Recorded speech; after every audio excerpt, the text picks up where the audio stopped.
Abraham pour venir à Canaan. Canaan qui a été maudit là, puisque Noé a maudit Canaan. Canaan qui est maudit là. Pour Abraham a quitté. Et regardez, il est venu transformer Canaan. Pourtant, Abraham ne connaissait pas grande chose. Tu comprends?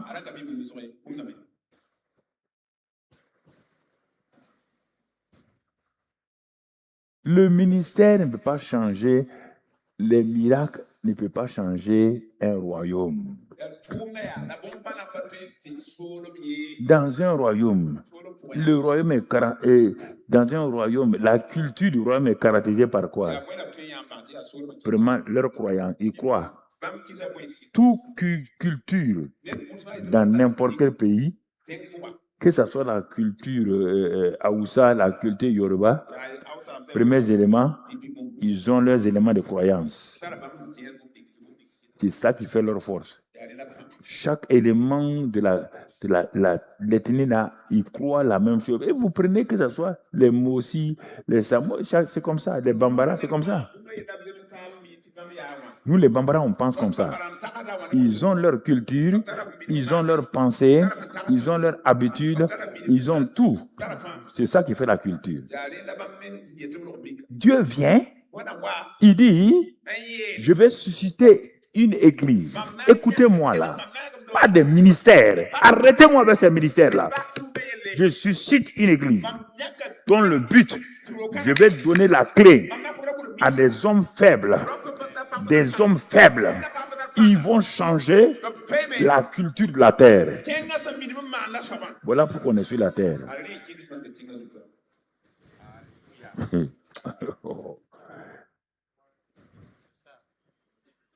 Pour changer la culture de la terre, qui est contrôlée actuellement par quelqu'un d'autre. Alors, donc ça veut dire, dans un royaume ou dans disons un pays, il y a beaucoup de choses. Il y a l'économie, il y a la politique, il y a les arts, il y a la musique. Tout ça, c'est l'ensemble qui fait la culture. Et nous sommes nés dans cette culture-là qui n'a rien à voir avec la culture du royaume. Et Dieu me dit maintenant, il me donne les moyens pour que moi, j'entre là-bas et que je change. Il n'y a aucun pays imprenable si nous comprenons la culture du royaume. Il n'y a aucun. Pour les rentrer partout. Et il y a des moments où on l'a pris, on l'a mis en prison. Même dans la prison, là, il touchait les gens. Quand tu regardes, quand Paul parle de la culture du royaume, il ne parle pas de miracles. Il n'y a pas un homme qui a fait des miracles comme Paul. Non, il n'a pas dirigé pourquoi il écrit aux Éphésiens, aux Corinthiens, qui étaient des idolâtres, les Galates, qui étaient des légalistes. Partout où ils rentrent, Paul influençait leur culture. Toi, tu rentres, tu pars prêcher. Tu n'as que 100 personnes. Tu sors, personne n'a changé de culture. Nous, on a fait une grande campagne d'évangélisation. Est-ce que les gens ont changé? Est-ce que tu as touché de l'environnement? La culture du royaume. Est-ce que tu comprends? C'est pourquoi il faut demander cette année à Dieu là. Moi, j'ai dit à Dieu, ça en est assez maintenant. De continuer les miracles, des guérisons, prospérité. J'enseigne tout ça. On a parlé de ça hier. Mais il faut qu'il y ait le mélange. que le fondement là soit solide et mêlé aux autres choses. Sinon, on va se tromper. Ça n'ira pas loin. Ça n'ira pas loin. Donc, dans ce passage d'Éphésiens 3, on revient. Regardez, le Paul qui chasse les démons, qui guérit les malades, il va nous montrer autre chose. J'ai dit Éphésiens 3 et au verset 6 depuis longtemps. Voilà. Paul parle d'un mystère. Il ne parle pas de miracle ici. Dès que lui, il a reçu un mystère.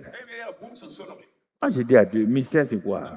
Il dit, c'est un secret caché qui est révélé à quelqu'un à un temps convenable.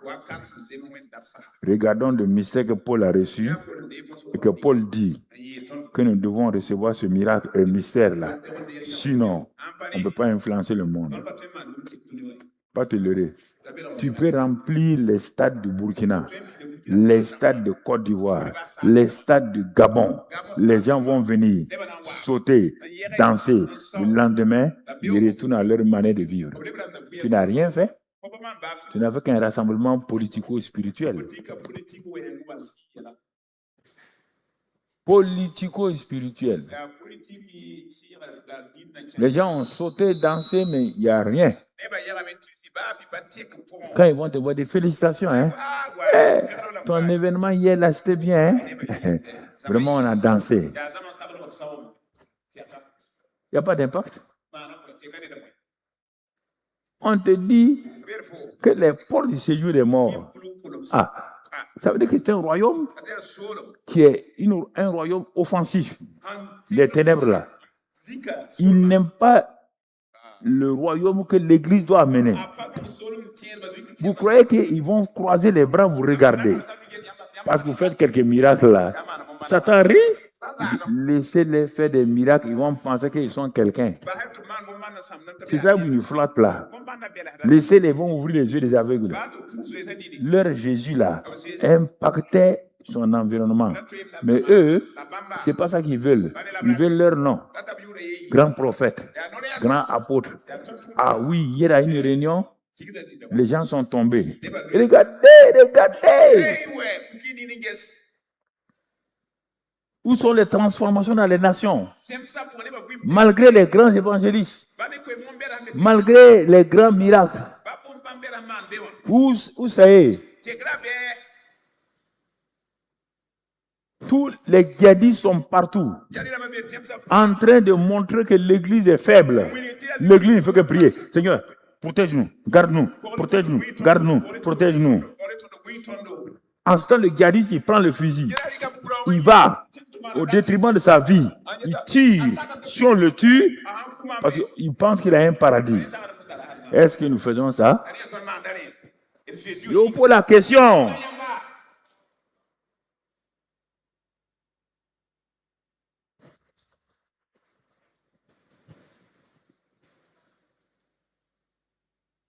Regarde combien de fois Paul a fait les prisons.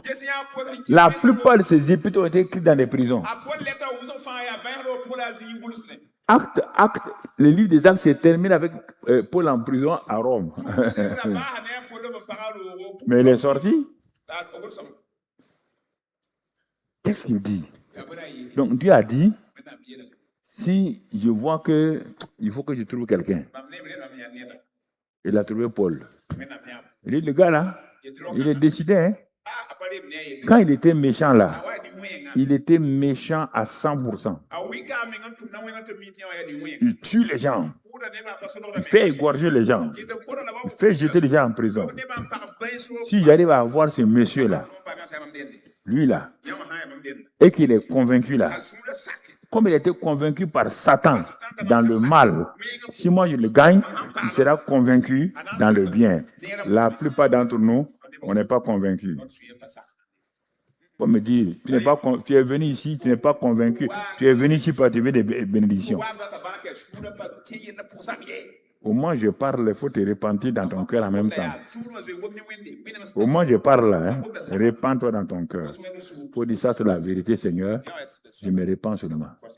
Ce que tu entends, c'est pas moi qui te parle. Hein? Moi, je ne suis que le porte, comme le micro. Qu'est-ce qu'il dit, ce mystère? Donc, il y a un mystère. On a cru seulement qu'on doit faire ça, faire ça. Et Paul dit, il y a un mystère. Si vous ne découvrez pas ce mystère-là, ça ne va pas aller. Donc, il dit, ce mystère, premier aspect du mystère, c'est que les païens sont co-héritiers. Ils forment un même corps et participent à la même promesse en Jésus-Christ par l'Évangile. Jusqu'à présent, les Juifs ont dit, ça c'est des païens. On n'a rien à faire avec eux. Paul dit, c'est pas à Pierre que Dieu a révélé. Pierre est religieux. Il n'aime pas les païens. Même si Dieu parle à Pierre là, il ne va rien faire. Il n'a pas révélé à Jean. Jean qui s'est auto-proclamé que lui, il est celui qui aime Jésus là. Il n'a pas dit ça. Il est parti dire à Paul. Un intellectuel, un docteur, il dit, hey, mon gars, je vois que tu es prêt à dire des choses que les gens ne veulent pas dire. Mais je sais que toi, tu vas dire. Même si ça ne plaît pas aux gens, tu vas dire. Et il dit, il faut dire à tes gens-là, les chrétiens d'origine juive là, on va dire à tout le monde là que le mystère de Christ là, la croix là, c'était pas pour les péchés seulement. Hein. J'ai utilisé ça pour réconcilier les hommes avec moi. Alors, si moi, j'ai utilisé la croix pour réconcilier les hommes avec moi, le Dieu saint, saint, saint, alors, on va leur dire, est-ce que c'est impossible que je réconcilie les Juifs et les païens? Paul a dit non. On va leur dire ça. Ils ne vont pas croire, mais dis ça. C'est Paul qui a eu la révélation. Tu comprends? C'est le premier aspect du mystère. Ça veut dire que les Juifs et les païens peuvent être dans le même bâtiment, peuvent adorer ensemble le même Dieu, louer le même Dieu. On va leur dire ça. Jusqu'à présent, un païen n'a pas le droit de mettre les pieds dans une synagogue. Il n'a pas le droit. Il dit, s'il croit à la croix, que moi, Dieu là, je me suis réconcilié avec toute l'humanité, tous les païens, tous les pécheurs. Je me suis réconcilié par la croix. Alors, est-ce que c'est impossible que les Juifs, qui sont des hommes aussi, pécheurs, et les païens, pécheurs, soient réconciliés? Mais Paul dit, ah non, c'est normal. Alors, quand tu pars prêcher là, tu as déjà des idées sur les païens. Comment tu vas les avoir? Quand toi tu peux prier, Dieu dit que ce sont les brebis qui sont au dehors. Dieu dit va ouvrir la porte à une partie de mes brebis qui se trouvent au dehors, là-bas. C'est ça, un païen. Va ouvrir la porte seulement. Je suis la porte des brebis.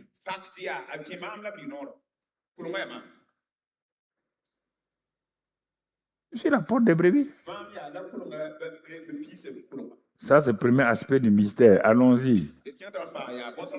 Continuons, mon frère. Est-ce que tu es sûr que c'est là-bas? Voilà. Il faut être vigilant. Parce que ce matin, c'est important pour moi. C'est que les païens sont co-héritiers, forment un même corps et participent à la même promesse en Jésus-Christ par l'Évangile.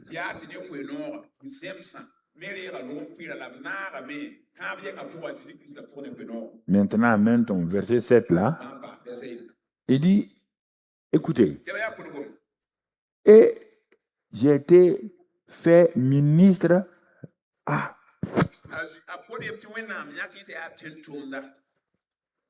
fait ministre selon le don de la grâce de Dieu qui m'a été accordé par l'efficacité de sa puissance. Dans Acte 26, Paul montre un premier aspect du ministère.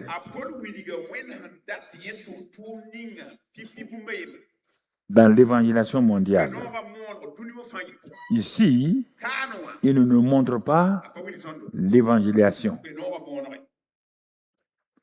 Dans Acte 26, il dit au roi Agrippa. Voilà, c'est ça. C'est dans ce but-là que quand je me rendais à Damas, avec la permission des principaux sacrificateurs, vers le milieu du jour, au roi, je vis en chemin resplendir autour de moi et de mes compagnons une lumière venant du ciel. Donc, on va aller à la conversion de Paul. Continue, tu peux sauter, continue. Nous tombâmes, moi et mon équipe, nous tombâmes tous par terre. Et j'entendis une voix qui me disait en langue hébraïque, Saul, Saul, pourquoi me persécutes-tu? On saute, on va. J'ai répondu, qui es-tu, Seigneur? Et le Seigneur dit, je suis Jésus que tu persécutes. Ah. Paul aussi ne comprenait pas.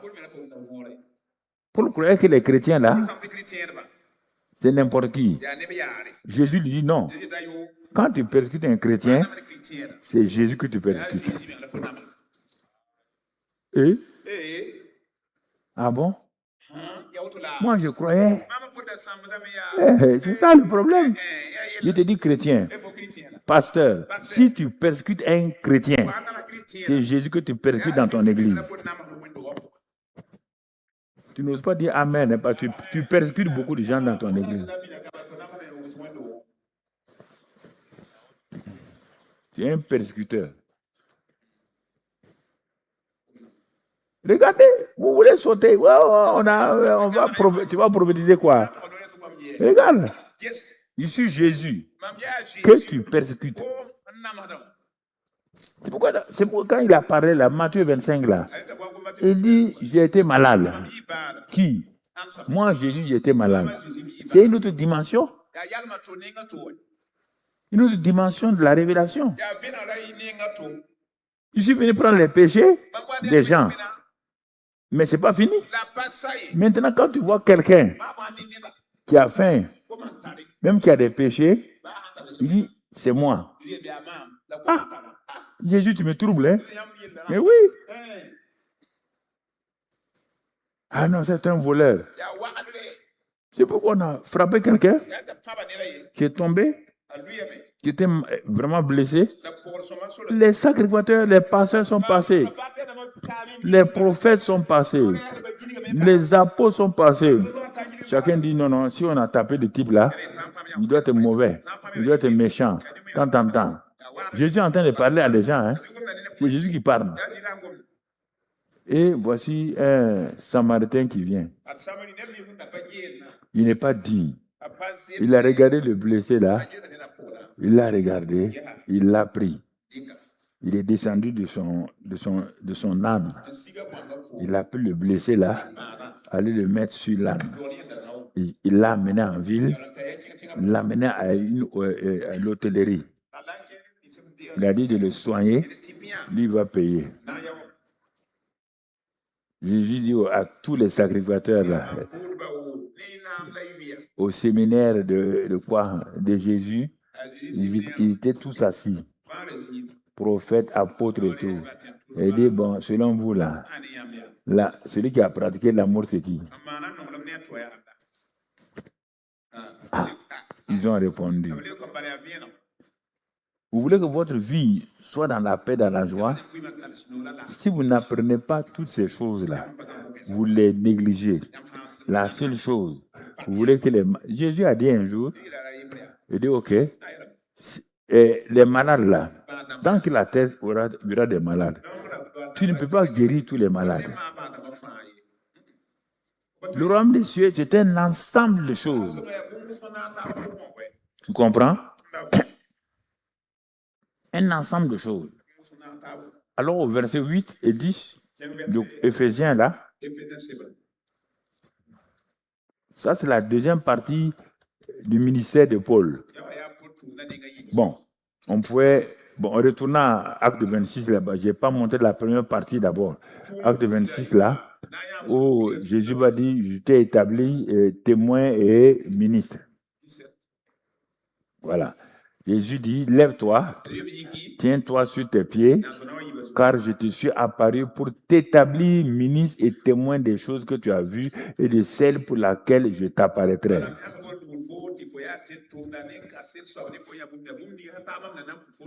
Ça, c'est le premier aspect de notre ministère. C'est pour faire quoi?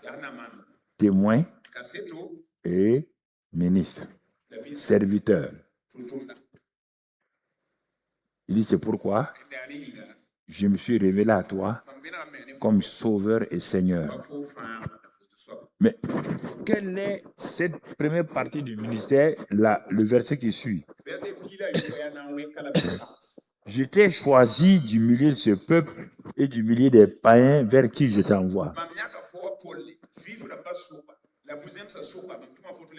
Nous sommes le choix de Dieu. Mais c'est... non, il ne faut pas dire Amen quand on ne doit pas dire Amen. Misérable.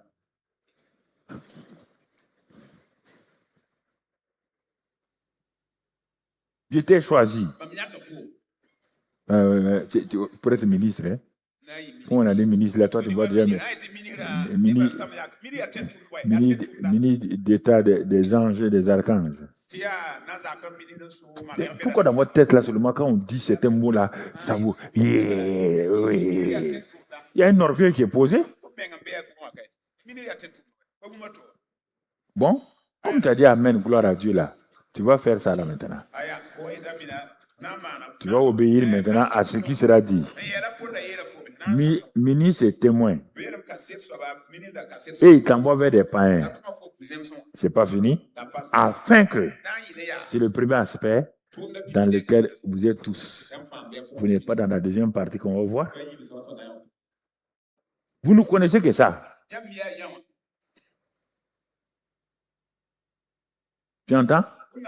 Afin que tu leur ouvres les yeux pour qu'ils passent des ténèbres à la lumière et de la puissance de Satan à Dieu. Là, il n'y a pas de problème. Pour qu'ils reçoivent par la foi en moi le pardon des péchés et l'hériter avec les sanctifiés. Ça, c'est le premier niveau. C'est ça que Paul va faire. Il va faire. À un moment donné, il s'arrête. Il dit, mais Dieu, c'est ça là que je dois faire maintenant. Au début, j'étais... Oui. Quand un évangile commence et puis il a quelques miracles là, tout le monde doit le savoir. Alléluia! Quand on dit le témoin, il est le premier. Je suis allé à Bombourkoui. J'ai prêché. Si tu as vu la foule là, les gens tombaient comme des mouches. Quand je lève les mains seulement, ils tombent comme des mouches. Alléluia. Gloire à Dieu. Ça, c'est Bombourkoui. Tu es parti à Guy Kofé aussi? Tu es parti à Kolokologo? Qu'est-ce que tu as fait là-bas? Tout le monde sait ça. Tout le monde. Mais Dieu vient de prendre un jour. Il dit, tu crois le ministère là, c'est ça seulement? C'est de chasser les démons, guérir les malades. Ah, c'est ça pour toi le ministère. Tu ne sais pas qu'il y a plusieurs choses là-dedans. C'est pourquoi on retourne dans Éphésiens 3 là. La Bible explique la Bible. La profondeur appelle la profondeur. Si tu ne sais pas méditer la Bible comme il faut, tu vas te tromper toi-même. Tout le temps, tu es en train de jeûner pour ton ministère, alors qu'il y a des choses que tu dois révéler aux gens que tu n'as pas encore révélées. Et regardons la suite. Éphésiens 3 là, verset 8. Voilà, à moi, regardez bien. Ah, on dit, tu as choisi Vous avez réagi comme Paul. Allez, gloire à Dieu. Paul même va se noter maintenant. Qu'est-ce qu'il dit? Regardez ce qu'il dit. À moi qui suis le moindre de tous les saints. Mais Paul, tu n'as pas dit ça. Oui, je n'avais pas compris. Comme je fais des grands miracles là, je suis un grand apôtre. Mais j'ai médité, j'ai regardé. Je suis le dernier des saints. Est-ce que tu sers tes frères, tes soeurs comme ça? Quand tu es quelque part, tu veux qu'on te mette à la première place. Tu veux amener des gens avec toi, mais personne ne doit te concurrencer. Il n'y a aucune forme d'humilité. Tu comprends? Les gens ont commencé à m'appeler papa parce que je suis arrivé à un âge et tout. Maintenant, même les enfants de 16 ans, ils sont passés, on les appelle papa. Vous n'avez pas honte? Vous n'avez pas honte de vous faire appeler papa? Donc moi, je viens dans votre église. On t'appelle papa. On m'appelle papa. Et toi, tu es là. Tu es content de ça. Il faut arrêter ça. Hein? Toi, tu es papa?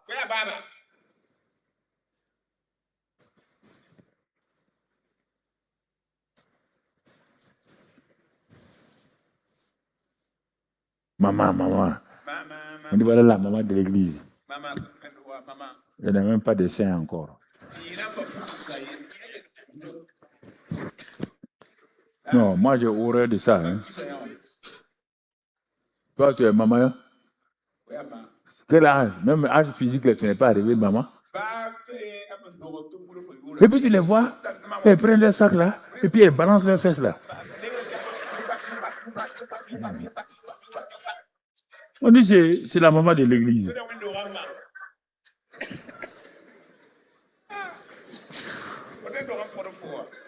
Quel scandale ça.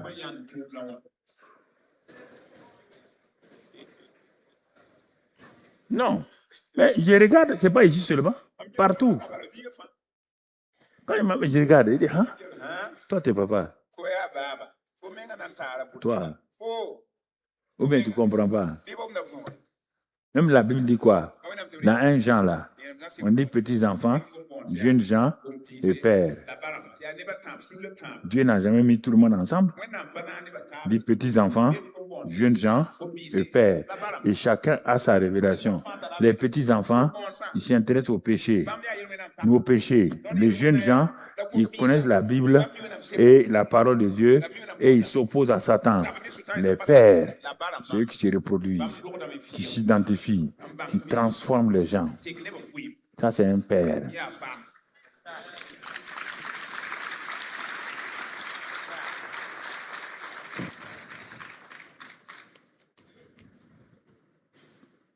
C'est ça, mon frère. Il dit à moi, qui suis le moindre des saints. Paul, hey, tu dis ça maintenant? Il dit oui. Quand on commençait là-haut, nous tous, on voulait être quelqu'un.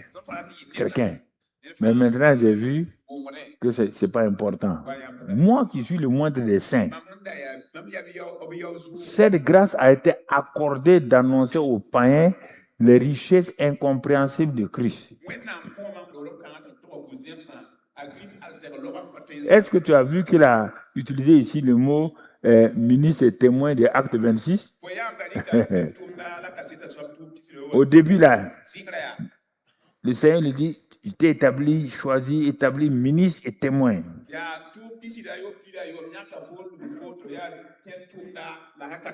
Quand il avançait, il a acquis donc la maturité. Il dit, je suis le moindre des saints. Mais Dieu m'a fait la grâce d'annoncer aux païens les richesses incompréhensibles de Christ. Ah bon? Il y a les richesses incompréhensibles de Christ? Oui. Le premier aspect des richesses de Christ ne sont pas incompréhensibles. C'est les richesses de l'œuvre accomplie ou l'œuvre achevée. C'est si simple.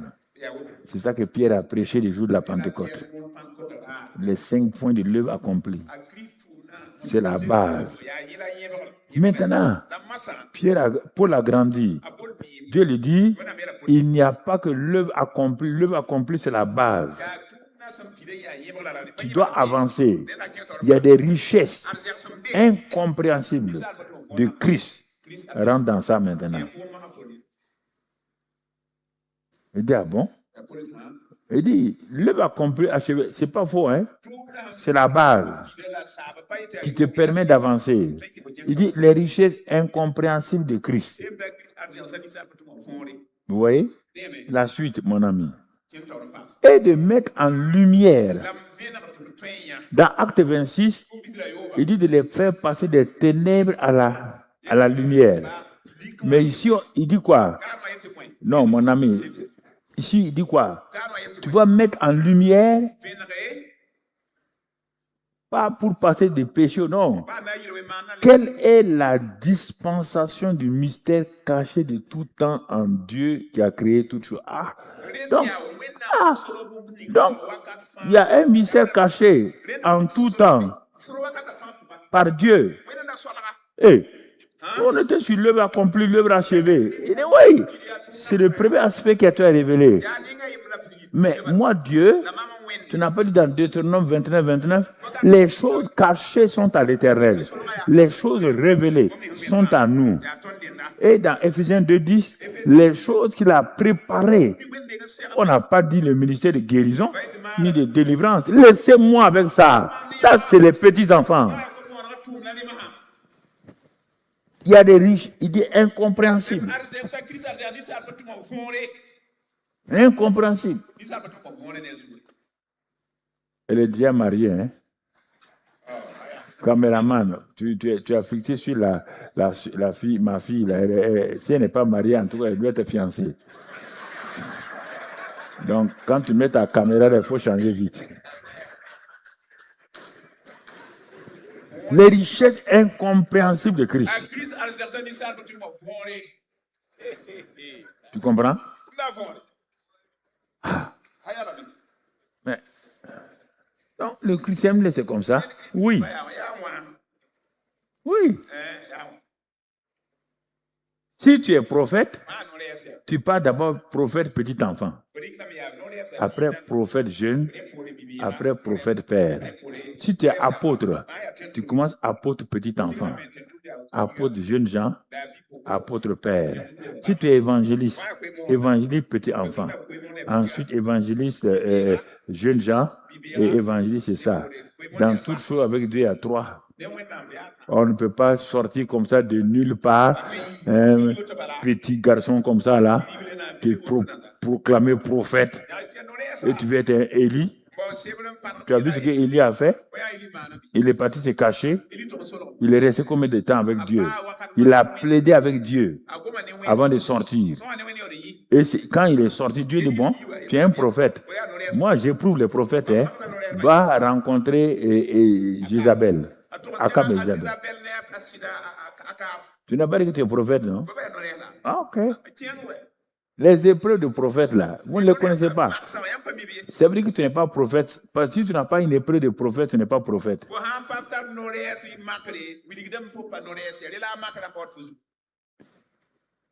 Tu vois, je suis venu pour te parler ce matin et parler ceux qui écoutent à la radio, à la télévision, dans les réseaux sociaux. Écoutez, vous êtes partout dans le monde où vous m'écoutez. Il faut arrêter de vous tromper, hein? Il y a des messages que vous n'avez pas entendus parce que personne ne vous le présentait là. D'abord, ils ne le connaissent même pas. Ils ne savent même pas qu'est-ce que c'est. On est au 10e niveau de la vie de Paul. Après, on va arriver au 3e niveau dans Philippiens. Ah. Paul est apôtre, il est prophète. Il est en train de vous donner son expérience. Richesse incompréhensible. Continuons. Va toujours dans. dans Éphésiens 3, là, mon frère, à moi, donc, d'annoncer les richesses, ok, continuons, et de mettre en lumière, on a vu tout cela, verset 10, afin.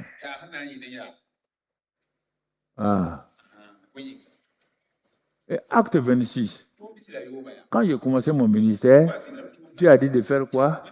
De prendre des gens des ténèbres pour les amener à la lumière, de la domination de Satan à Dieu. J'ai fait ça. J'ai vu que tu as réussi. C'est pourquoi deuxième niveau, regarde bien le deuxième niveau. Maintenant, son ministère. Il dit, afin que les dominations et les autorités dans les lieux célestes connaissent aujourd'hui par l'Église la sagesse infiniment variée de Dieu. Jusqu'à présent, tu as transféré les païens des ténèbres à la lumière. Oui, c'est bon. Mais et l'Église? Et l'Église? Qui va enseigner l'Église? Qui? Parce que les dominations, les autorités dans les lieux célestes ne savent pas quelle est ma sagesse infiniment variée. C'est pourquoi je t'ai suscité Paul. Premièrement, te montrer que tu transfères les gens. Formidable. Deuxièmement, tu dois aller vers l'Église. J'ai dit, vous ferez les nations des disciples et vous les enseignerez. Tu as un niveau d'enseignement maintenant. Prends l'Église, enseigne-leur la sagesse infiniment variée de Dieu pour que l'Église, partout où elle est, montre aux dominations de leur territoire. S'il est au Gabon, montre là-bas la sagesse infiniment variée de Dieu. Si vous êtes en France, si vous êtes aux États-Unis, montre aux gens la sagesse infiniment variée de Dieu.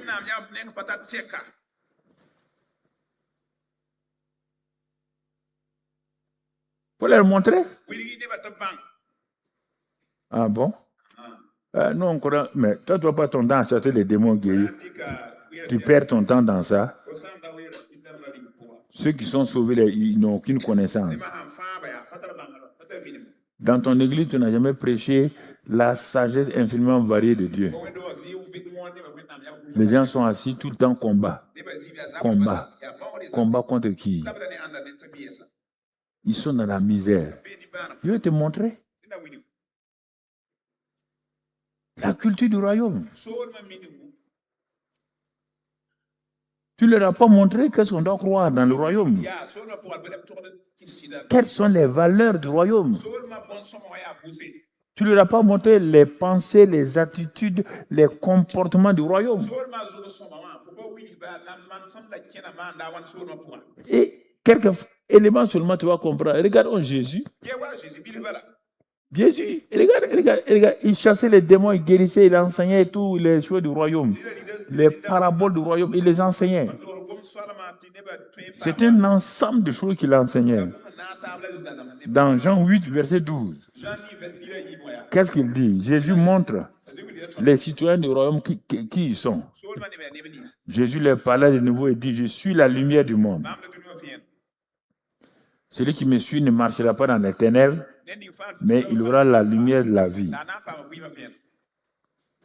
Jésus a dit ça, Jean 8, 12. Va dans Matthieu 5, 13 et 14. C'est pour comparer les deux. Jésus, la tête de l'Église, dit, je suis ça. Il dit au corps, vous êtes le sel de la terre. Mais si le sel perd sa saveur, avec quoi la lune en montant? Va un peu plus haut, monte, fais monter. Après le sel, il dit, après le sel. Oh, mon gars, vous êtes le sel. Après le sel, là, il y a quoi? Il dit autre chose, là. Vous êtes la lumière du monde. Il dit, moi, je suis la lumière du monde. Quiconque me suit ne marchera pas dans les ténèbres. Vous êtes la lumière du monde aussi. Même expression. À cause de ça, une ville située sur une montagne, on ne peut pas la cacher. Ça, c'est la vie du royaume. Est-ce que tu comprends ça? On est là, ce matin, il faut qu'on parle face à face. Il faut que tu sois dépouillé, toi-même tu sois dépouillé. Tu dois rentrer en toi pour voir, moi-même je ne connais rien. Si tu ne connais pas, il faut dire je ne connais pas. Il ne faut pas faire l'orgueilleux ici. Hein? Pas jouer à l'orgueilleux. Jésus dit, quand tu vas, on te dit que tu es lumière. Et tu arrives dans un endroit, on dit voici une ampoule. Votre ampoule est grillée, voici une ampoule. Tout le monde dit c'est une ampoule. On va, on prend l'ampoule, on vient changer, mettre l'ampoule neuve là, à la place de l'ampoule qui est grillée. Et il n'y a pas de lumière, donc ce n'est pas une ampoule. Elle ressemble à une ampoule. Elle a un nom d'ampoule, mais elle ne donne pas la lumière. Jésus dit, moi, quand quelqu'un est en contact avec moi, si quelqu'un s'assoit devant moi, si quelqu'un cause avec moi, il va avoir la lumière. Toi aussi, mon enfant, si quelqu'un tu le prends, tu dois communiquer la lumière. Toi, tu ne communiques pas la lumière. Tu discutes et tu pries. On n'a pas de la prière, la lumière. Communique-lui la lumière. Il a besoin de la nature de lumière. Ça, c'est tout. C'est le royaume comme ça. Il dit le sel. Les gens viennent te voir. Ils pleurent. Je suis découragé. Dieu dit le sel sert à quoi? On ne peut pas mettre le sel quelque part et la sauce ou l'élément où on a mis le sel là. Le sel change la nature de la chose. Toi, tu es du sel. Toi, tu parles aux gens. Toi, tu es pasteur sel. Tu parles à ton église. Les gens ne sont pas changés. Les gens ne sont pas transformés. Toi, tu es pasteur lumière. On ne parle plus d'évangélisation. On parle de tes chrétiens. Personne n'est changé. Ils sont venus depuis 10 ans dans la pauvreté, dans la misère, dans la maladie, dans les péchés cachés. Toi, tu prêches. Aucun chrétien de ton église n'est changé. C'est tout le temps des bagarres. C'est tout le temps des jalousies. Quelque chose ne va pas. Ça, ce n'est pas le royaume. Vous avez beau me dire ce que vous voulez, ce n'est pas le royaume. Vous racontez n'importe quoi.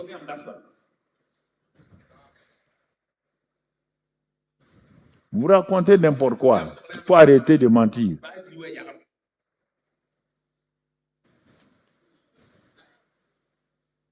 Il faut arrêter. Tout le temps, c'est vous qui réglez bagarre. Dieu t'a établi pour régler bagarre dans une église. On dit tu es sel. Tu as beau rire du sel. Tu as beau te moquer du sel. Le sel dit ok. Tu te moques de moi. Prends-moi tout juste une pincée. Mets dans ta sauce là. Et goûte ta sauce. Qui a vaincu? Le sel a vaincu la sauce.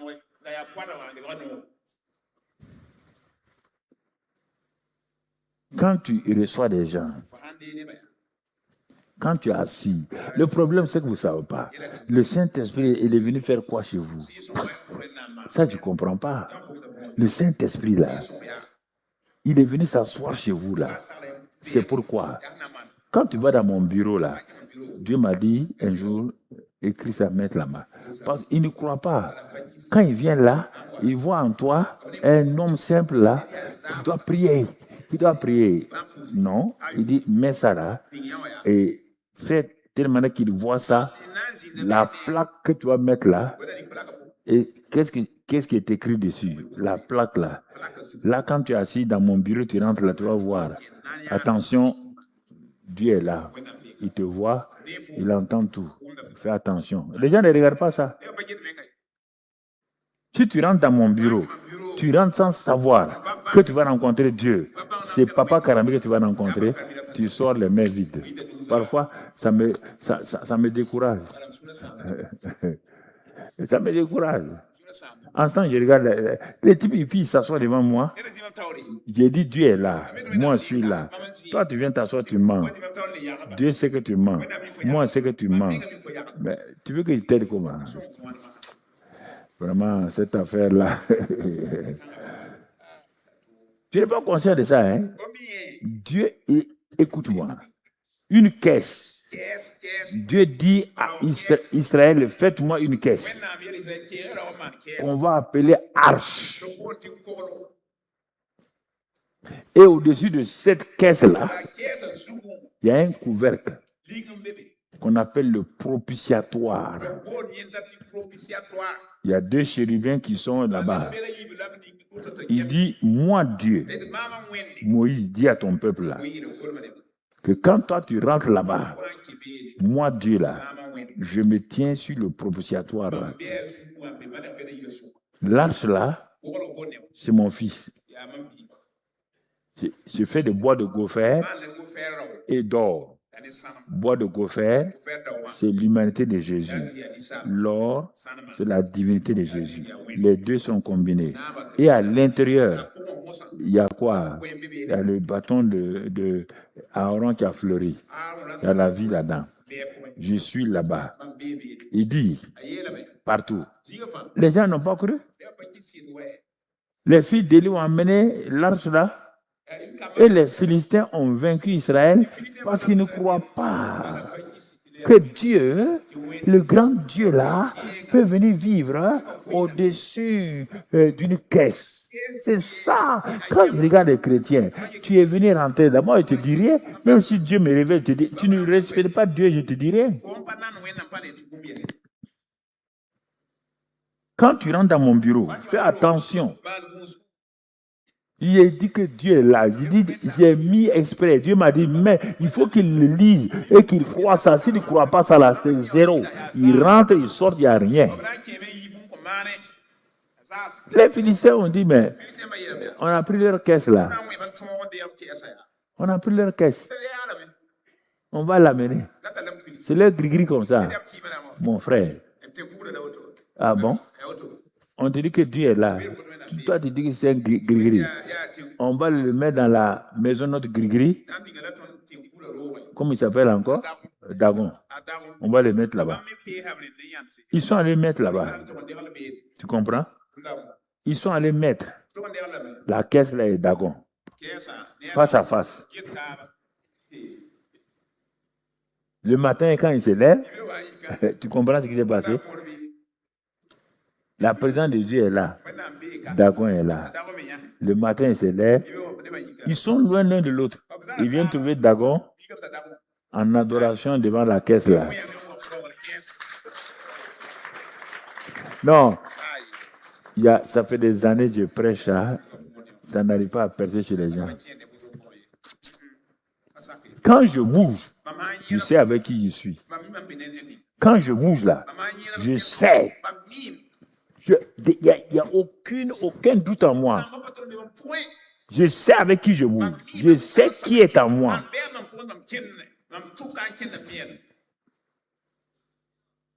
Ils ont tout fait. Tu as compris? Alors, si une caisse, Dieu, le grand Dieu là, les gens ne comprennent pas. Quand il y a ça, leur tête là, comment ça chose? Si Dieu est là-bas, donc le grand Dieu, non. La présence de Dieu là, mon frère, ce n'est pas une présence physique. Quand on dit la présence de Mamadou Karambri, il vient avec sa taille, son teint, tout. Mais quand on dit la présence de Dieu là, toi, tu veux croire que Dieu va devenir petit pour aller? Non. Dieu est omniprésent, mais il manifeste sa présence là où on croit. Ce n'est pas sa présence éternelle là qui vient là-bas. Non. Il fait des manifestations de sa présence là-bas. Et c'est ça que Paul nous a révélé tout ça. Il a dit, mais ce n'est plus vous qui vivez, c'est Christ qui vit en vous. Vous êtes le temple de Dieu. Hein? Si vous méprisez ce temple-là, Dieu vous détruit. Vous entendez? Quiconque détruit le temple de Dieu, c'est tout Dieu là. Dieu le détruit. Il n'a qu'à être pasteur, prophète, quoi. Dieu s'en fout. Si ceux qui ont touché l'arche là ont été détruits, des maladies hémorroïdes et tout. Et Dieu dit que toi aussi, toi-même, là, tu es le temple de Dieu. Toi, tu joues avec toi. Tu n'as qu'à t'appeler prophète, apôtre, là. Dieu te détruit. Ok. Jouez avec ça. Que vous êtes apôtre, vous êtes prophète. 1 Corinthiens 3,16, non? Si quelqu'un détruit le temple de Dieu, Dieu le détruira. Vous jouez, c'est pourquoi Dieu ne pourvoit pas tes besoins. Même si tu dis, oh mon Dieu pourvoira, il ne pourvoit pas. Parce que tu n'honores pas le royaume des cieux.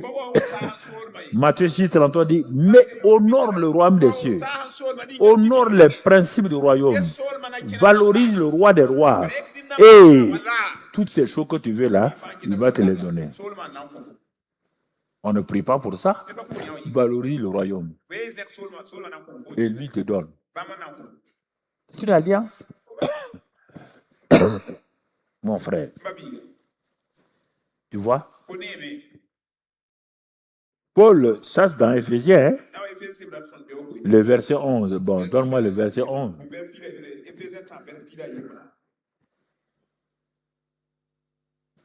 Il dit, bon, il a fait tout cela, et puis il l'a mis à exécution par Jésus-Christ.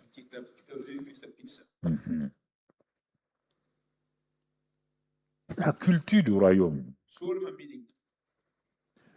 nous devons la transporter. Il dit, allez faire des nations des disciples.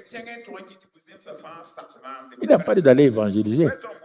Allez faire, transformer les nations là. Nation n'a pas dit pays. Voilà. Transformer les tribus, les ethnies là, en disciples de Jésus. Toi-même, tu ne veux pas quitter ta culture. Toi, tu veux partir avec ta culture de ton village pour aller changer quelqu'un d'autre. Mais Dieu dit, ça ne va pas chez toi. Hein? Si on dit d'aller, tu es sorti. Quand Abraham est sorti là, il avait une langue, non? Oui ou non? Abraham est sorti d'une région où il y avait la culture et tout. Est-ce qu'on parlait hébreu? Est-ce qu'il y avait la langue hébreu sur la terre? Non. C'est quand il a quitté, il est parti. Quand Dieu l'a transformé, Dieu va lui donner maintenant la langue hébraïque. Abraham ne parlait pas, il venait d'un pays lointain derrière l'Euphrate. Josué 24. Il ne pouvait pas avoir cette langue-là. S'il avait continué à conserver là-bas, il dit, quitte la maison, ton pays, ta patrie, la maison de ton père. Quitte là-bas. On te dit que si quelqu'un est en Christ, les choses anciennes sont passées. Non, non, non. Quand toi, tu prêches dans ton église, il y a le livre des proverbes dans la Bible. Mais tous tes proverbes viennent de ton village. Nous, les Samo, voilà nos proverbes. Tu es toujours dans la tradition Samo. Et puis les gens sont contents. Que nous les aussi, on donne tel proverbe. Et puis il est content, tout le monde rit. Ah bon? Misérable. Misérable. Il y a tout un livre de proverbes. Tu ne les connais même pas. Le livre de proverbes m'a transformé. Je lis ça. Le livre de proverbes, c'est l'homme le plus sage qui te dit comment il a réussi. Tu vas le voir tout à l'heure là. Tu vas le voir tout à l'heure, mon frère. Nous sommes la lumière, nous sommes le sel. Ça, c'est notre nature dans le nouveau royaume. Tu ne crois pas à ça. Toi, tu veux continuer comme un vieux chose là et tu veux impacter les gens? Non, mon frère. Le problème, c'est que tout le monde est lié à la puissance que Dieu donne aux témoins. Oui. Luc 4, 18, l'Esprit du Seigneur est sur moi parce qu'il m'a oint. Pour chasser les démons, tant. Oui. Ça, c'est un élément du royaume. Mais c'est pas... Non, on vient de voir beaucoup de choses du royaume. Il y a aussi la puissance dans le royaume. Mais c'est pas ça le royaume. Luc 4, 18. 1 Corinthiens 12, 7, 11. Il dit, oui, il y a la puissance aussi, mais tu oublies qu'il y a l'amour du royaume aussi. Tu oublies qu'il y a la sainteté du royaume aussi, mais toi, tu es braqué seulement sur la puissance du royaume. Onction, double onction. Mais regarde comment tu ridiculises, comment tu jettes l'opprobre sur le nom de Jésus. Regarde ta vie. Même les démons ne veulent même pas acheter. Si tu vends ta vie, les démons ne vont même pas acheter.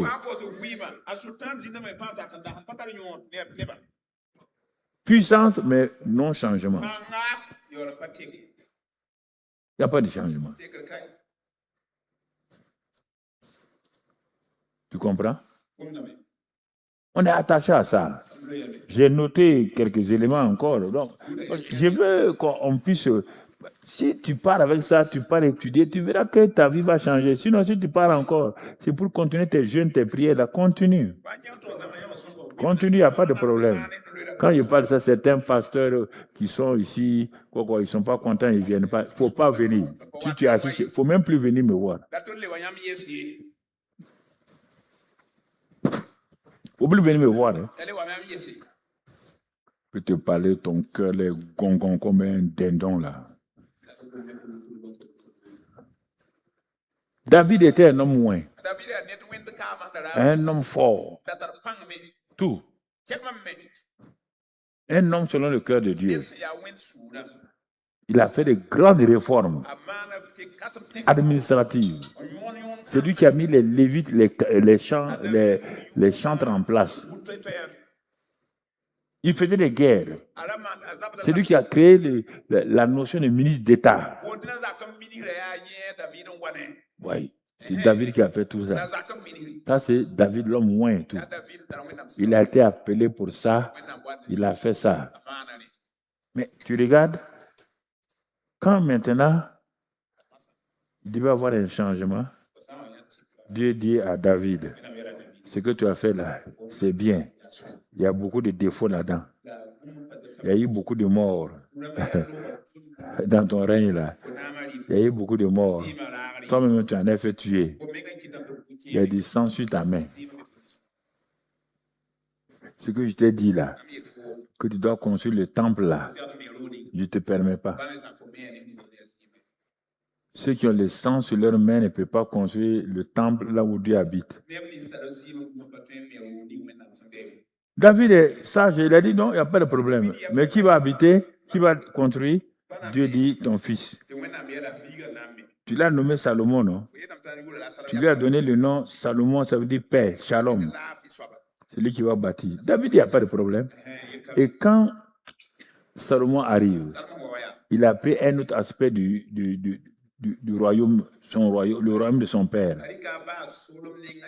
David a mené beaucoup de choses. Il a combattu tout. Quand Salomon arrive, on va découvrir un autre aspect, comment on peut diriger un pays. Tu m'entends? L'église n'est pas là tout le temps en train de... Oh, non, il y a des moments où l'église va doucement. Il a d'abord construit le temple. Et quand il a prié, tout le monde croyait que David, c'était le grand intercesseur et tout. Salomon est arrivé, il a construit le temple là, et il s'est mis à genoux. Il a parlé à Dieu. La présence de Dieu est venue. Il dit, ah, Salomon aussi? Il dit, oui. Chacun développe un aspect du royaume. David a développé la puissance, l'onction du royaume. Salomon est venu développer, donc, la paix. Pendant tout son règne, il n'y a jamais eu de guerre. Aucun royaume n'a attaqué Salomon. Tout le monde le respectait. Les Égyptiens, tout le monde respectait Salomon. Il a amené un développement socio-économique jamais vu. Personne n'était pauvre au temps de Salomon. Il a montré un autre aspect du royaume. Les pasteurs ne montrent que l'aspect onction, et l'église est dans la misère, dans la pauvreté. Où sont les Salomons? Où sont les Salomons? Quand ils disent, ah non, mais Papa Karamil n'est pas de prospérité. Mais regarde bien, Il y a eu des David, il y a eu aussi des Salomon. C'est la même famille, c'est le même royaume. Regarde, regarde Salomon. Il a rendu l'or comme l'argent. Tous les économistes étaient au chômage. Parce que la loi économique dit pour qu'un bien soit économique, il faut qu'il soit rare. C'est la loi de la rareté qui fait donc la valeur d'un bien. Il a rendu l'or que tout le monde cherche aujourd'hui là. Salomon l'a rendu comme des cailloux. Personne ne cherchait l'or. L'or était partout. Le niveau de vie est monté. Et toi, tu es pasteur. Tu as une église. Tu nous montres que prière, jeûner. Est-ce qu'on vit de prière et jeûner? Tes chrétiens, là, ils ont fini de jeûner et prier. Ils jeûnent et prient parce qu'ils n'ont pas à manger. Ils sont forcés. Ça, c'est pas jeûner et prier.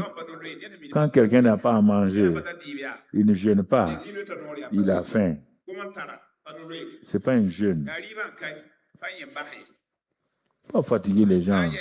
Jeûner, prier. Alors que ton peuple a faim. Donne-leur à manger.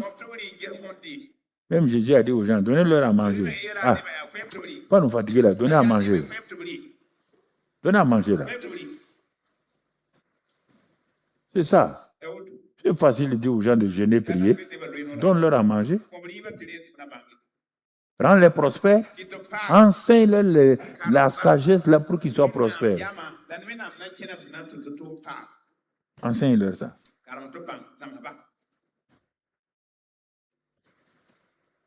Et tu verras. Tu as vu la sagesse de Salomon. Les gens venaient du monde entier.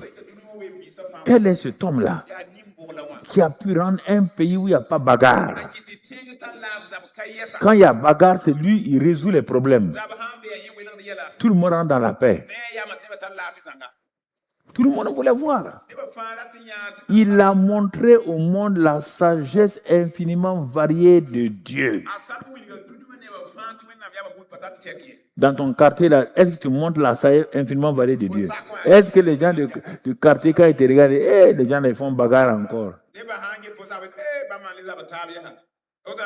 Les gens là, ils sont en train de faire bagarre encore. Tout le temps, ils sont en train de s'insulter. Quand ils ont fini leur culte, là, on dirait qu'ils sont allés aux funérailles. Il n'y a pas de joie. Quand ils sortent de l'église, ils sont... Toro, bedunia là. Donc, il doit faire toro, bedunia là. Il t'a fait ere, bedunia là. Jésus, nanane, ere, tous les jours, toro, mon toro, les incrédule comme ça là. Regardez. Regarde ta vie, ce que je dis là. Regarde ce que tu vis. Regarde ce que je te dis là. C'est la nuit et le jour. C'est la nuit et le jour.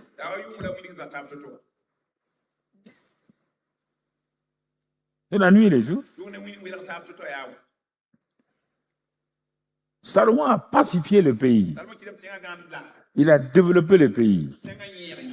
Il a développé les relations internationales. Il avait la paix. Il a mis la paix en Israël. Il a mis la paix au Liban, paix en Égypte. Il a mis la paix partout. Il a répandu la bonne odeur de Christ selon le livre de Corinthiens. Il a répandu la bonne odeur de Dieu partout. C'est ça le royaume. C'est ça que Dieu veut qu'on fasse. Ils n'ont pas nous bagarrer tout. Hein? Non, il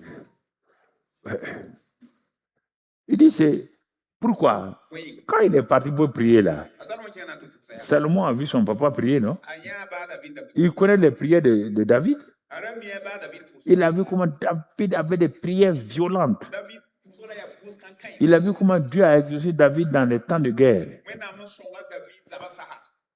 Quand il veut combattre les Philistins, David ne peut pas parler à Dieu. Quelle stratégie? Dieu dit, n'avance pas. Mais quand tu verras les arbres trembler, avance. Stratège, David était un stratège. Salomon n'a pas pris ce chemin. Il a dit, donne-moi la sagesse.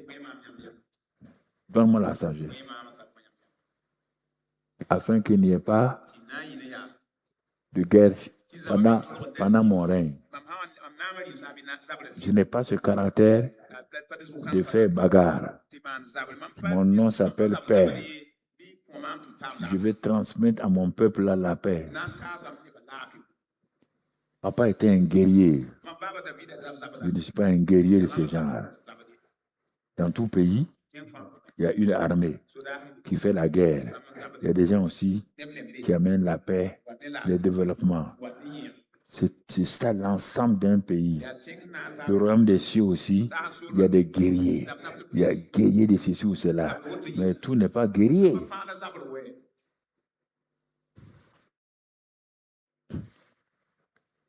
Et c'est dû à quoi? C'est pourquoi dans son livre de Proverbes, il nous donne ses secrets.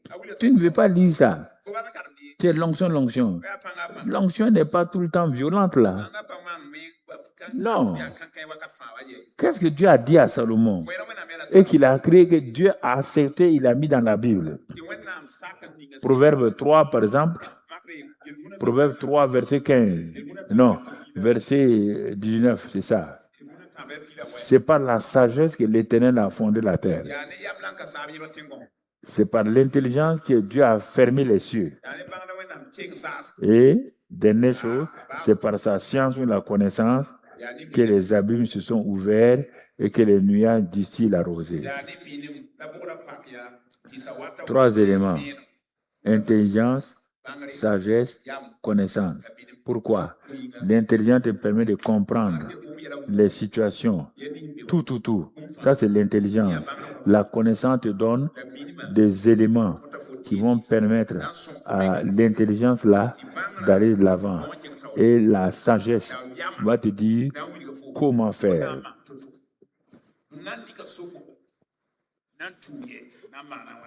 Pendant plus de 30 ans, le livre des Proverbes, c'est tout. J'ai dit à Dieu, je vais bâtir le ministère que tu m'as donné à travers le livre des Proverbes. Pourquoi? Ça, c'est Dieu. Va dans Proverbe 24, tu vas voir ce qu'un homme, Dieu a dit. Dieu a approuvé ça. Il dit, Salomon dit aux hommes, si moi je travaille par l'intelligence, la sagesse et la connaissance, et ils travaillent par autre chose, fais-leur une leçon.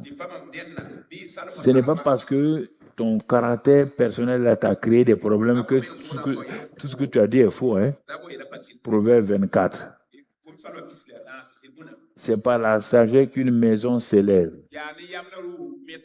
Mais à la place de maison là, une famille. Mais à la place de maison là, un ministère. Mais à la place de la maison là, un travail.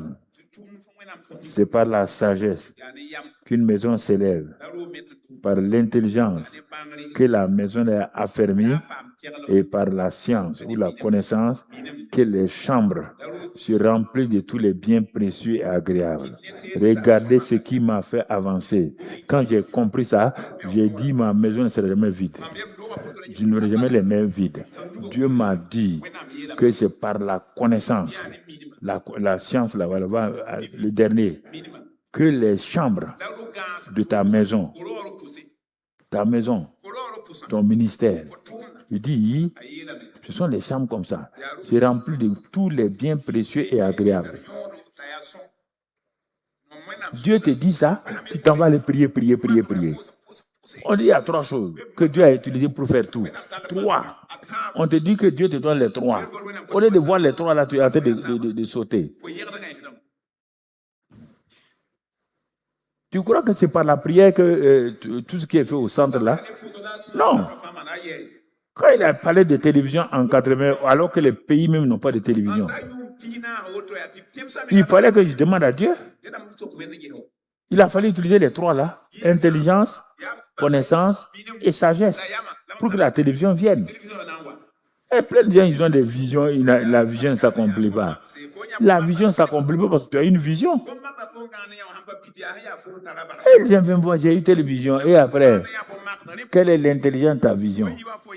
Quelle est la connaissance? Quelle est la science? Ah bon? Mais sans ça, rien ne se passe. Tu as vu, non? Tu lis les versets?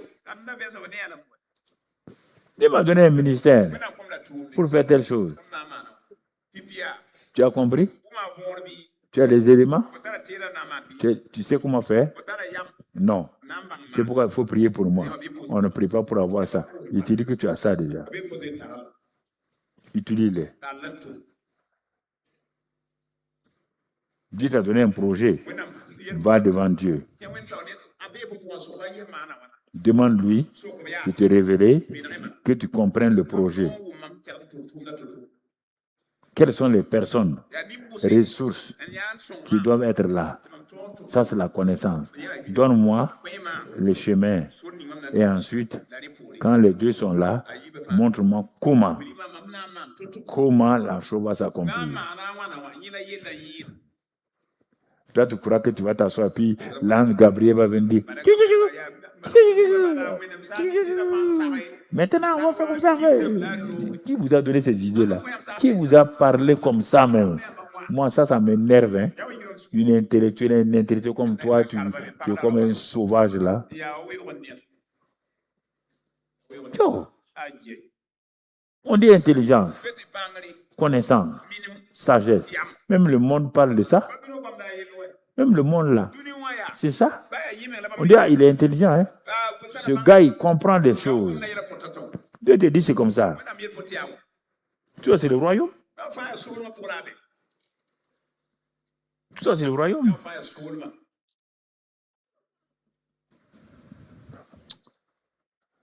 Quand je regarde, il dit, mais pourquoi ils veulent prier pour tout là? Qui vous a donné ce mensonge que la prière résout tout là? Qui vous a dit ça? Où c'est écrit?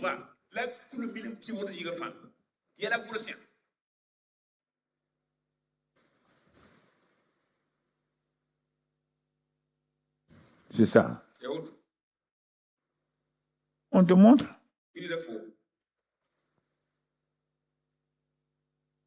Regarde. Regarde l'église primitive. On va lire ça pour terminer. L'église primitive. Regarde même l'église primitive. Regarde. Acte 2. Acte 2, 41. Qu'est-ce qui s'est passé? Les premiers qui acceptaient la parole furent baptisés en ce jour-là et le nombre de disciples s'augmenta d'environ 3000 âmes. Ils sont allés dire partout, oh là là, on a eu 3000 âmes. Ouh, c'est formidable. 3000 âmes, c'est 3000 problèmes. Il faut savoir maintenant les gérer. Les 50 personnes que tu as eues dans ton église, tu ne sais même pas les gérer. 3 mois après, il ne reste même pas 15. Il ne reste même pas 15. Ils sont partis. Parce que tu ne sais pas les gérer. 3000 âmes. Regarde ce qu'ils vont faire. La suite. Hein? Ils persévéraient dans l'enseignement. Tu vois. Ils persévéraient pas dans les prières d'abord. L'enseignement va te donner les éléments pour aller de l'avant. Dans l'enseignement des apôtres. Ensuite, dans la communion fraternelle. Ah, oui. Mais s'il prie, et qu'il n'y a pas de communion fraternelle, qu'il n'y a pas d'enseignement, ils vont faire comment? Dans la fraction du pain et maintenant dans les prières.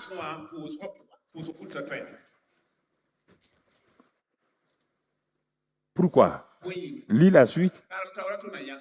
La crainte s'emparait de chacun.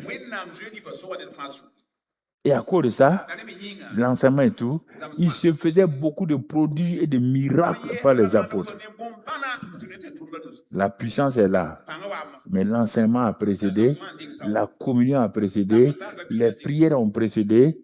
Maintenant, il y a la puissance. Continuons. Tous ceux qui croyaient étaient dans le même lieu. Ils avaient tout en commun. Tout en commun. Vous dites que vous croyez à la parole de Dieu. Ils avaient tout en commun. Déjà même, on dit, mois de décembre, compassion là. De donner quelques robes quoi là. Tu vas le prendre tes vieux païens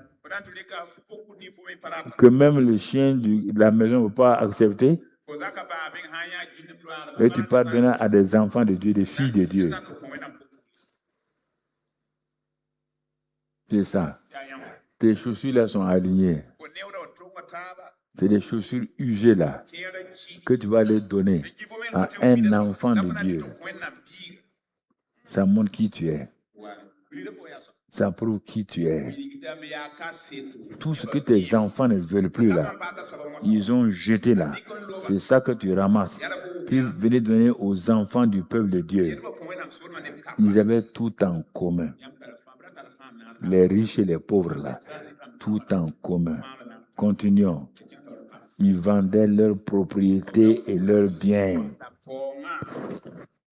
Et ils en partageaient le produit entre tous selon les besoins de chacun.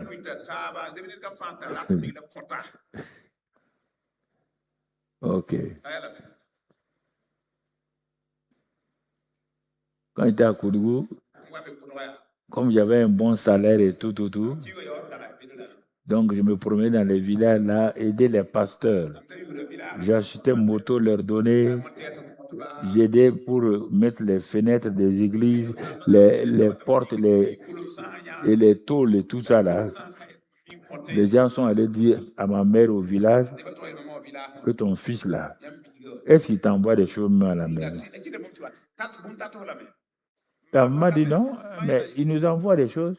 Oui. Mais tout son argent là, il est en train de gaspiller ça. Ils ont poussé la maman, elle est venue avec une de mes tantes là pour me parler de ça. Je dis, mais toi-même, je lui ai dit, toi-même tu as dit, oh, quand toi-même tu prenais tout ce qui... Toi-même tu étais pauvre là. Tu prenais le peu que tu avais là, tu donnais aux enfants des autres. Et tu nous as dit que c'est pour notre bien. Toi-même tu as appris à semer. Maintenant que moi je connais la vérité même. Toi tu ne connaissais pas la loi de semer et de récolter, mais tu pratiquais ça. Il dit maintenant là, moi aussi je suis en train de semer là, parce que Dieu m'a dit qu'il va me donner un travail. Il dit, il faut préparer ça. C'est à travers les semences là que je vais faire. Il me dit, mais les gens ont dit que tu n'as même pas de maison. Tu es derrière. Il dit, j'ai pas de maison. J'ai pas de maison. Il y a quel problème? J'ai pas de maison. Quel est votre problème? Quel est votre problème? Je savais que je préparais mon futur. Je savais que Dieu va agir. J'ai compris la loi de semer et de récolter.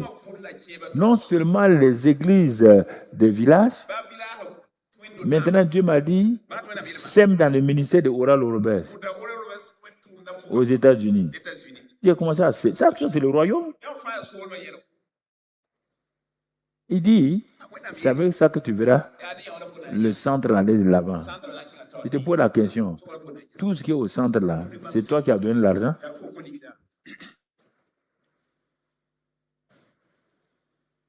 Ici au siège là, si on cumule là, c'est des milliards. C'est l'Amérique qui nous a donné l'argent. C'est la France qui nous a donné l'argent. C'est ce que j'ai fait là.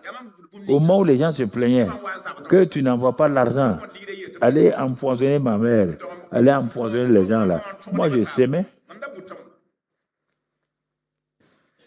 Je s'aimais dans la vie des jeunes pasteurs. Je s'aimais. Ça, je ne regrette même pas. Au contraire, je continue. C'est ça. C'est le royaume comme ça. Et regarde là, c'est écrit. L'onction, l'onction, tous les jours, l'onction, l'onction, la puissance. Mais toi, tu donnes à personne. Pour avoir 5 francs dans tes mains, là, ouais. Avare. Avare comme ça, là. Tu mets dans ton compte, là. C'est les étrangers qui vont bouffer ça. Tu comprends? Il a dit les termites vont bouffer. Tout ça là. Jésus a dit ça. Il a dit termites et puis tout ça là. Rouille, tout ça là. Quand il dit ça, les banquiers disent que je les attaque. Rouille, tout ça là, c'est des agios.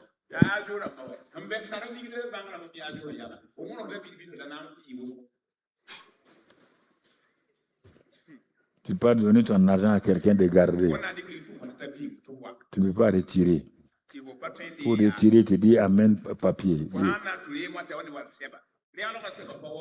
Yeah. Je leur dis ça là. Hein? Toi, tu es gardien de mon argent. Moi, j'ai 100 000 francs par mois.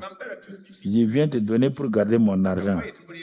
Toi, ton salaire, c'est 3 500 000. Un gardien, 3 500 000. Ah, vous aussi. Ouais, ça c'est haram.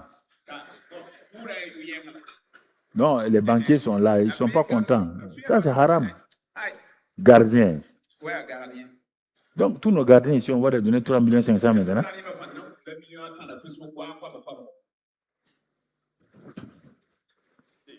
Hey.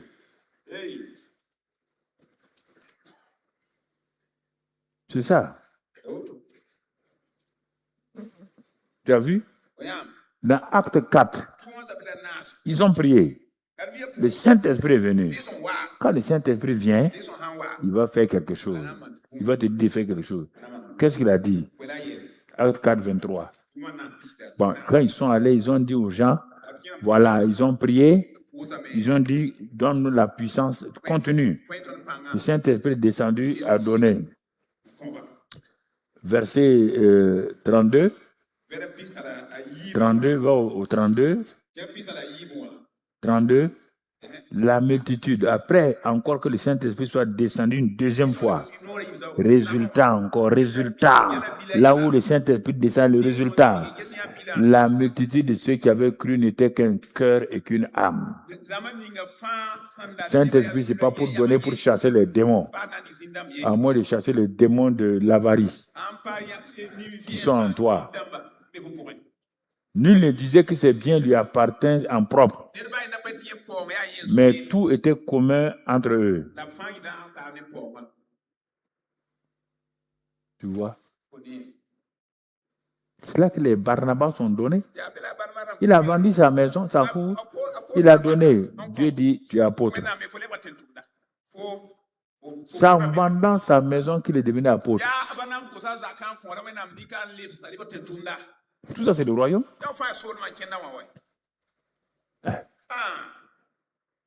Nous ne voulons pas. Ok. Le christianisme a rempli Jérusalem. Les prêtres de Jérusalem ont dit c'est pas possible. En quelques mois, la ville de Jérusalem a été changée, transformée.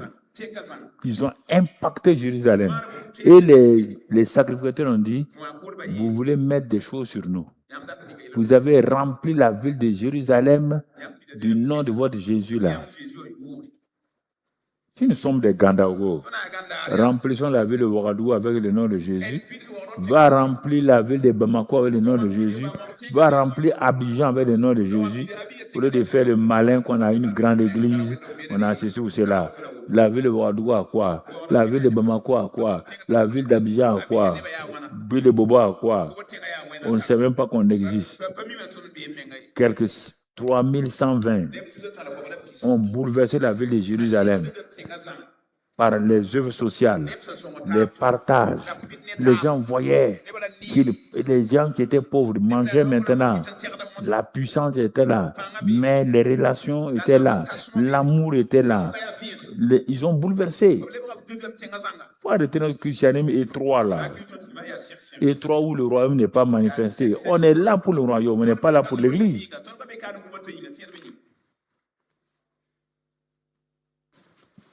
Je ne voulais pas que tu partes chez toi, que ce soit ici ou ailleurs, sans te révéler cela. Arrêtez de faire des propagandes choses, ça ne sert à rien. Voici ce pourquoi on est sur la terre. Pas autre chose. Même les politiciens là, ils investissent pour que les gens les suivent.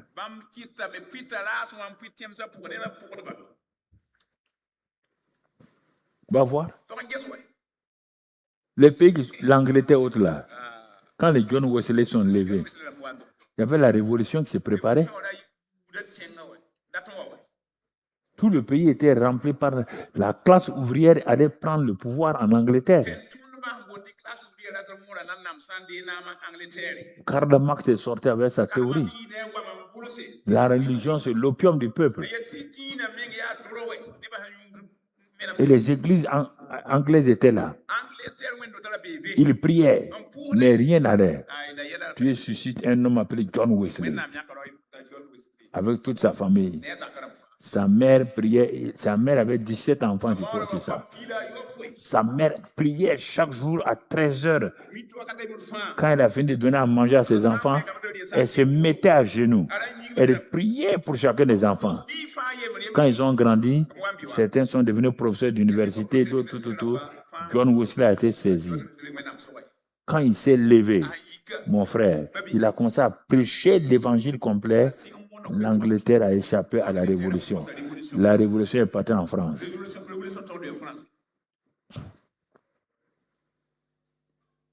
Il a prêché l'évangile dans sa plénitude. La puissance, le truc social, tout. Et ses disciples étaient terribles. La reine d'Angleterre, pas celle-là qui est morte, non. Sa mère, ils avaient peur des gens de John Wesley. Quand il disait que cette loi-là ne sera pas votée au Parlement, les gens disent comment? Ils disent, j'ai dit que ça ne sera pas voté. C'est une loi liberticide, c'est une loi. Et quand ça arrive, personne ne peut voter. Ils ont transformé l'Angleterre. Tu comprends?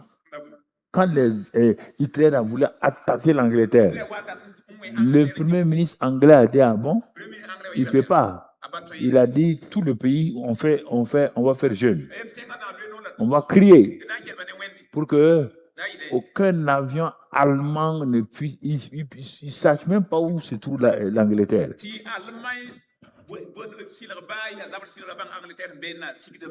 Quand les avions ont décollé, ils sont allés dans la partie française, dans la Manche, pour passer à la chose.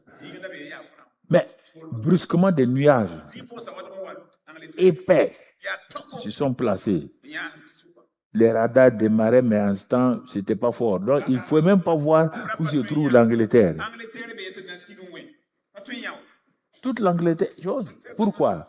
Ils ont mis le système, ils ont mis donc le royaume en place. C'est ça qui a produit la Suisse. J'étais au 800e anniversaire de la Suisse, il y a plusieurs années. Le gouvernement suisse m'a invité. Ce n'est pas un gouvernement comme nos gouvernements. C'est un gouvernement assez vraiment simple. Une fois, je voyageais avec, le président. Bon, je ne sais pas si c'est le mot président. Je partais à Berne. J'ai pris un train pour aller prêcher. Et dans le train là, on dit voilà le président. Le président de vous. On dit les Suisses. Il prend le train comme moi, il dit oui, c'est comme ça. Mais ce pays-là m'a choqué positivement. La Suisse,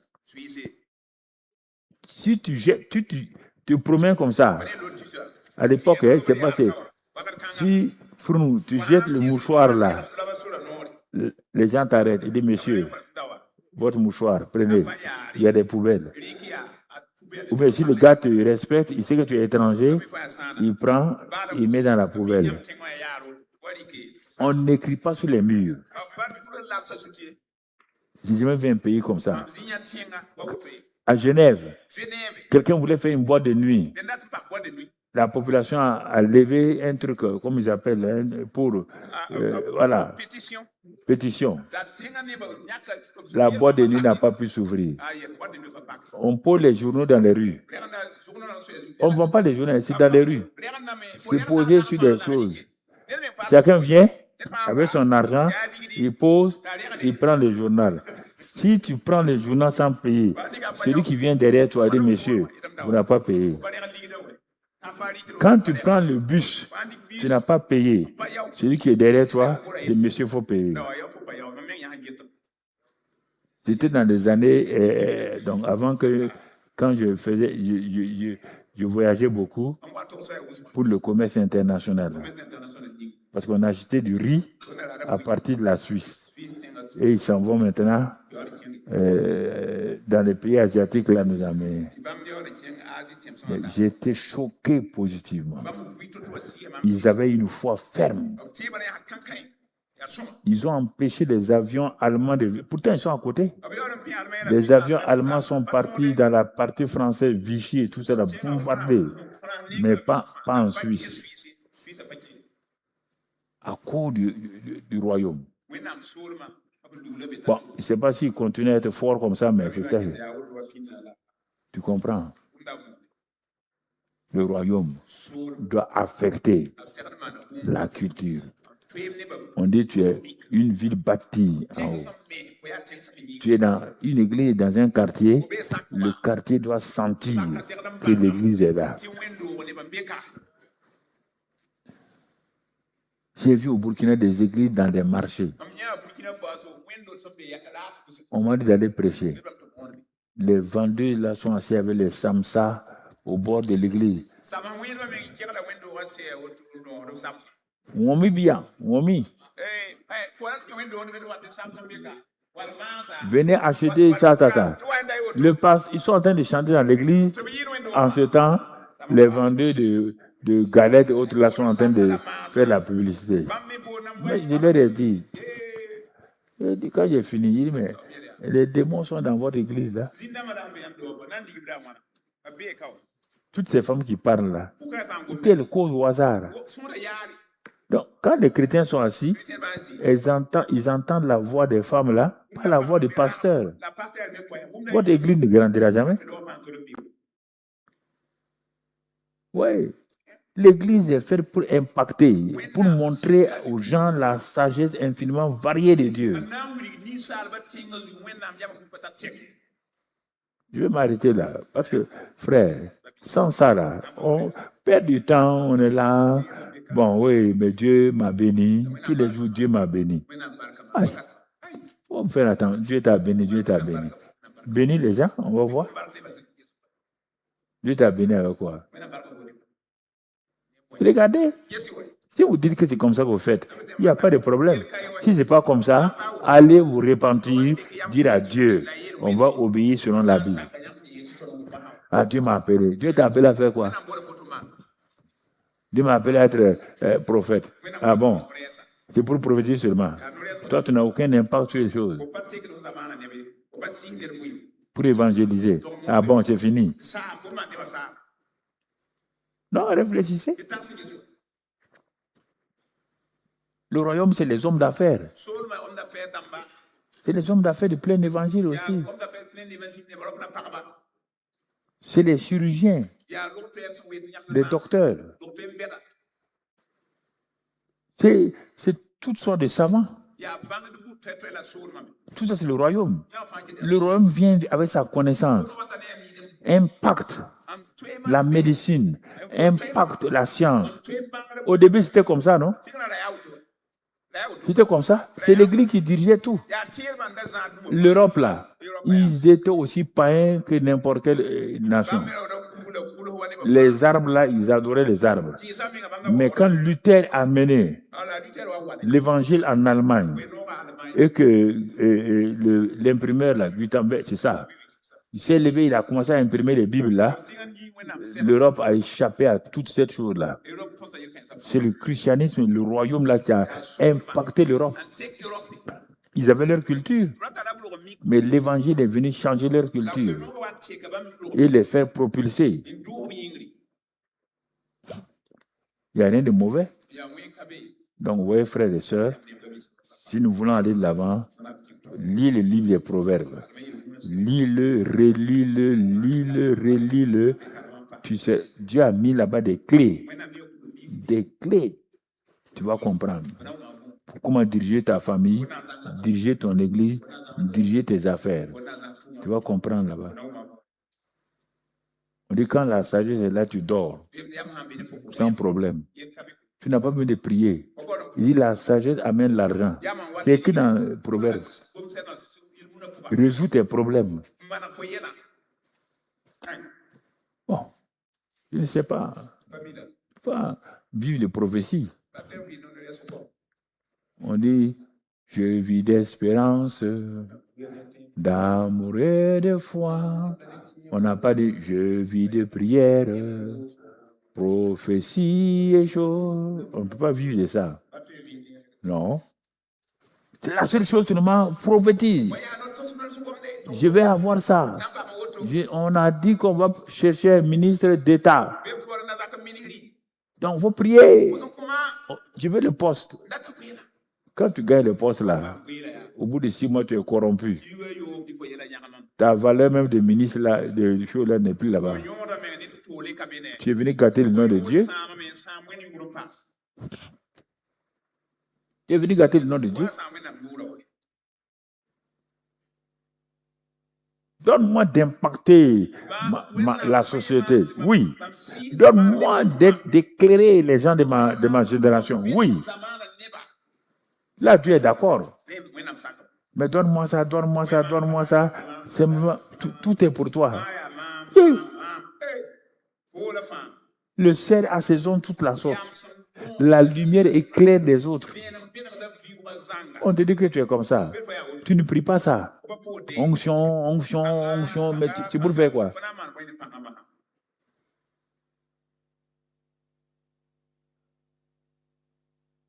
Je prie, on va venir ce soir. Excellent Père de grâce. Merci pour ton amour et ta fidélité. Merci pour ta bonté.